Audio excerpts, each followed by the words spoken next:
So, welcome to our webinar, where you can learn about the power of synchronizing SharePoint with Exchange. My name is Michael, and I have 25 years experience in IT industry, in software development and international software sales. My colleague Sharif is solution architect at Connecting Software, and he was a key person in developing the product that we want to introduce now. We are proud to be working for Connecting Software, a company with locations in Europe and US.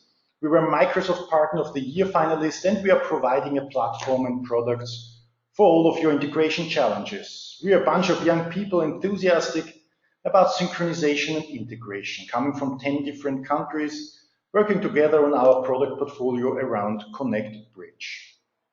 In the next 30 minutes, we will show you how to solve a very common challenge that I have already seen in many companies in the past year.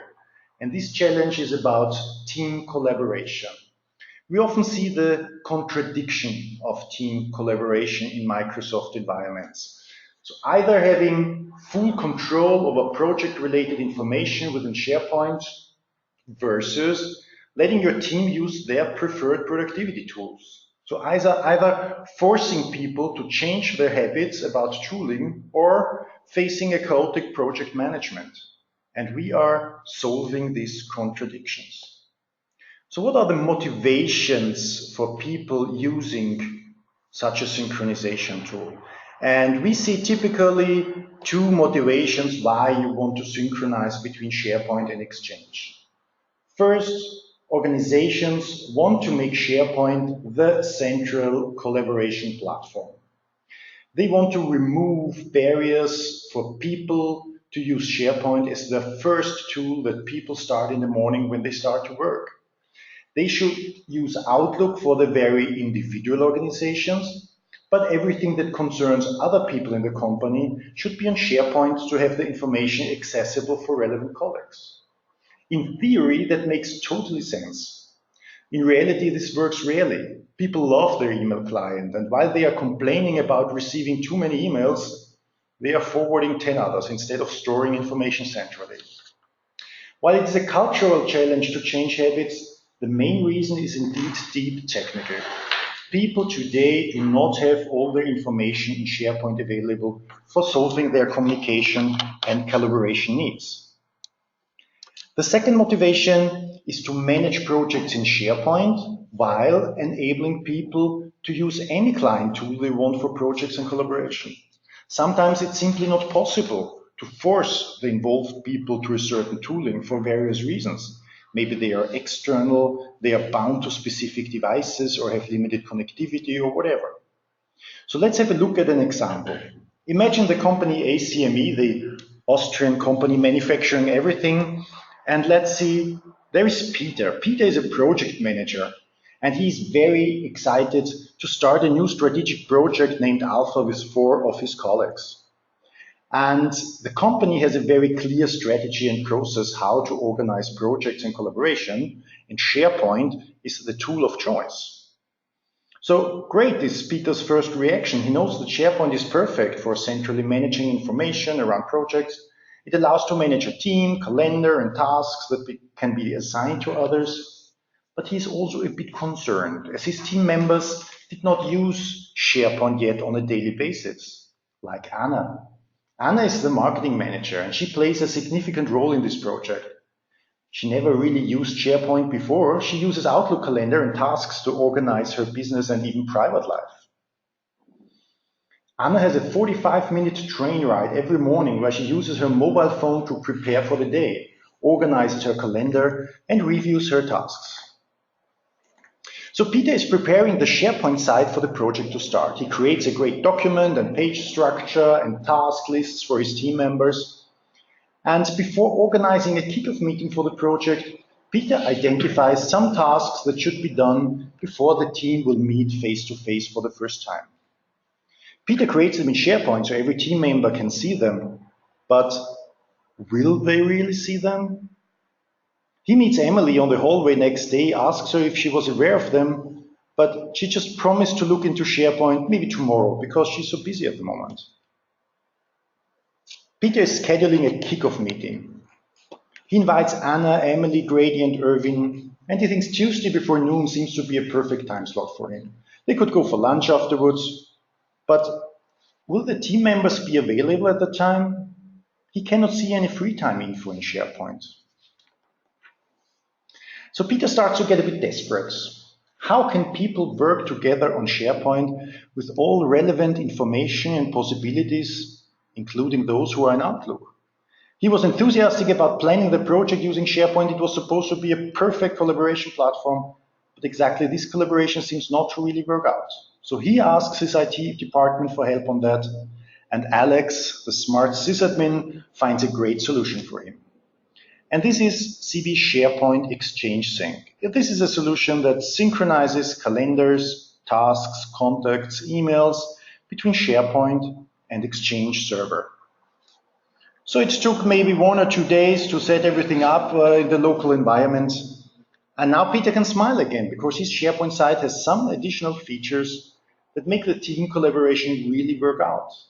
That ensures that Emily immediately knows about her tasks and that enables Anna to use her mobile phone on the train, also for project-related work. And now let's have a look together on the screens of Peter and Anna to see it live. Sheriff will now guide us through their experience. Thank you, Michael. As we heard, Peter needs to organize a kickoff meeting with the Project Alpha team. Now, he created the meeting on SharePoint, but he doesn't know if people would see the invitation. And he himself wasn't sure about any free time info of the attendees when he created the meeting. It would have been hard to call everybody on the phone to coordinate a suitable time slot. Now, using SharePoint Exchange Sync, he just clicks on the Scheduling Assistant button and immediately sees the free time information, which is fetched live from Exchange calendars of the meeting attendees. Now, he recognized that 11 o'clock is not at all a good time slot, as one of his colleagues, Anna, is booked there, in addition to all the other colleagues, in fact. And he realized that the best time would be, let's say, from 13:30 to 14:30. Now, he is glad to find this easily and simply change the meeting from 11 to 13:30. And before saving, I would like to say that SharePoint Exchange Sync handles complex scenarios. If Peter goes home and he has no access to the SharePoint, he could easily change the meeting from Outlook and it would be synced to SharePoint. Also, if Peter decides to cancel the meeting altogether, he can simply do that from SharePoint as well as Outlook, from his laptop or even his mobile phone calendar app on the way home. Well, if he's not driving, of course. A meeting will be cancelled on SharePoint, and of course, members will get notifications. Peter could choose someone else to be the organizer, for example, Erwin. In this case, the meeting members will get notifications that the organizer has changed.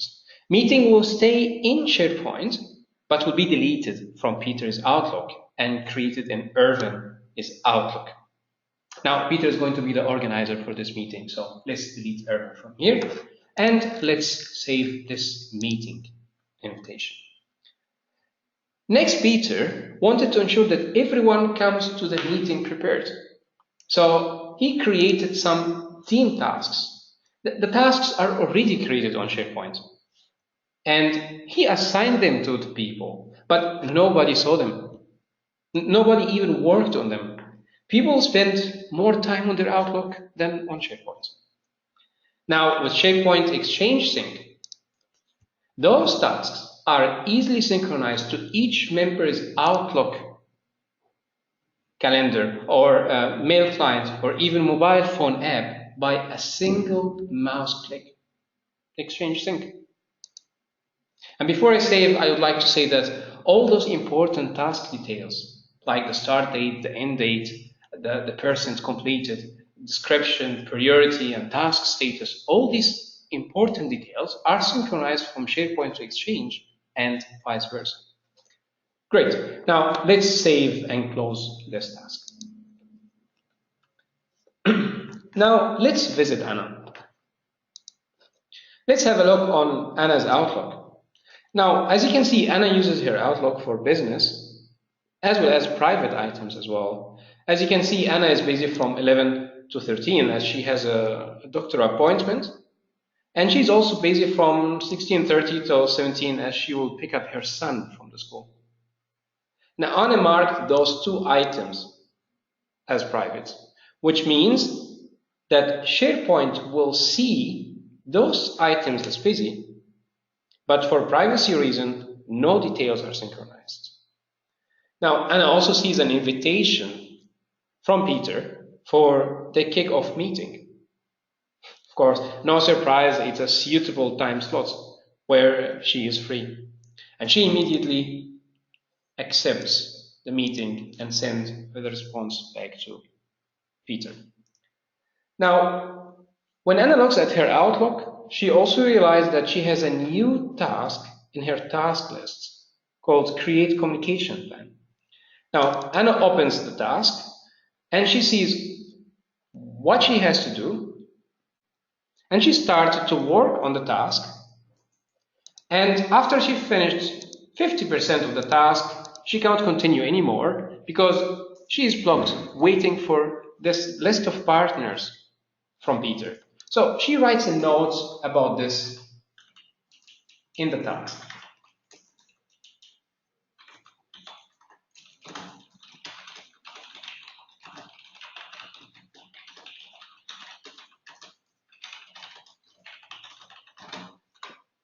And she changes the task status to waiting on someone else.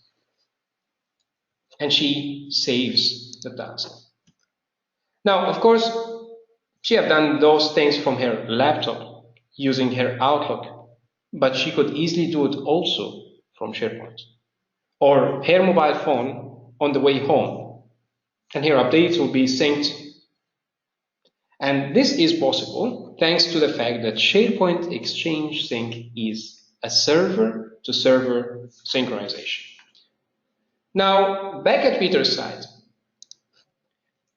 Peter now would like to check his meeting invitation, so he goes to the calendar. And he opens that meeting that he set up earlier. And now, Peter, as you can see, will be able to see the responses from all the team members who participated in the meeting, which he couldn't do before, and now he can, thanks to SharePoint Exchange Sync. Now, he's happy that Anna accepted the meeting, and he also noticed that the other members didn't respond yet to the meeting. Peter will be able to see each member's response the moment that member responds to the meeting from Exchange and Outlook. Peter can easily know if someone accepted, rejected, or even if responded by tentative to the meeting invitation. Next, he goes to the tasks to review the progress of his team, and he starts by Anna's task. When he opens the task, he sees that the task is at 50%, which is good. But then he reads the description from Anna that I am blocked because I'm waiting for those partners. And he clicks show more, and he finds out that the task status is waiting on someone else. Now, he knows that those desired contacts are saved in his Outlook. So he goes to his Outlook and he finds the contact. And when he selects the contact to share them with Anna, he really struggles to find out how to do that from Outlook. And he also realizes that he needs to share those contacts with Emily and Grady because they are important contacts for the whole project team. Now, fortunately, using SharePoint Exchange Sync, Peter can achieve this task using SharePoint. So he goes to SharePoint, he goes to Contacts, and he clicks on SharePoint Exchange Sync and selects Exchange Contacts to sync.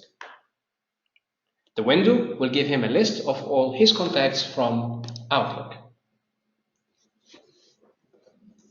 Peter chooses the 3 important contacts that Anna wanted, and of course the rest of the team, and he clicks OK to have them synced with SharePoint. Now, Peter even doesn't have to look into this list of contacts. He can simply search for any contact by name by writing it here and clicking search, and SharePoint Exchange Sync will bring the matched contact from Outlook back to SharePoint. And then the contacts will be written to the SharePoint contacts list. Now, Anna and the others can find the contacts they need in SharePoint, and they don't need to handle business cards in Outlook anymore.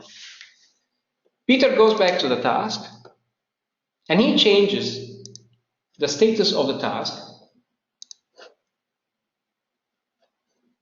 to in progress, because he already gave the contacts to Anna, and he also writes an update here. Peter, I added them to SharePoint, and he saves the task. Finally, Peter realizes that he didn't share yet the official requirement documents with the team. He remembers that he got this document in an email in Outlook. So he goes to his Outlook, he goes to his inbox,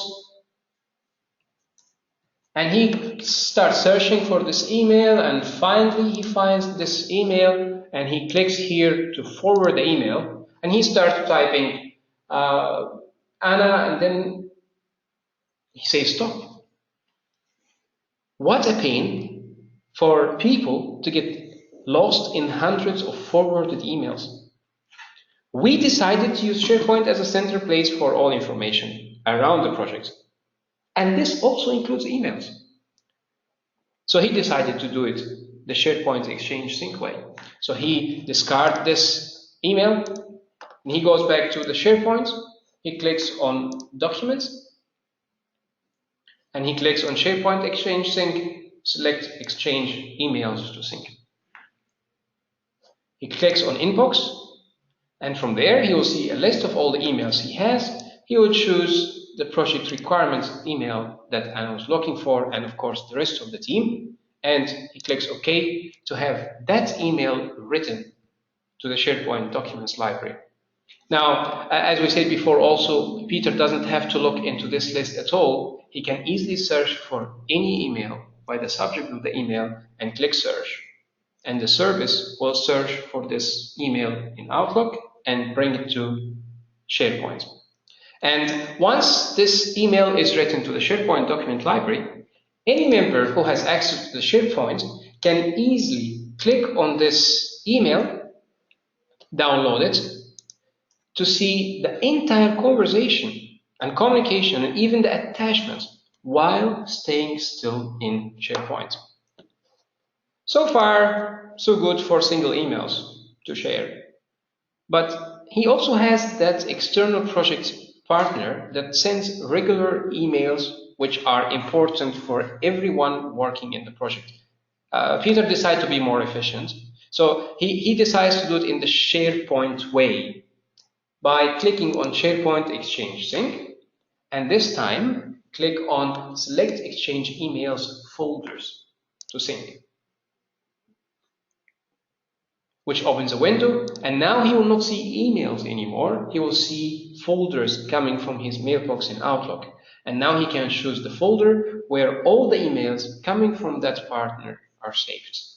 Now once he click this and click OK, all these emails coming to that folder in Outlook will be automatically written here on SharePoint, the documents library, where any member can easily download them, read them, and see the attachment if required. Great. Now, finally, back to Anna's side.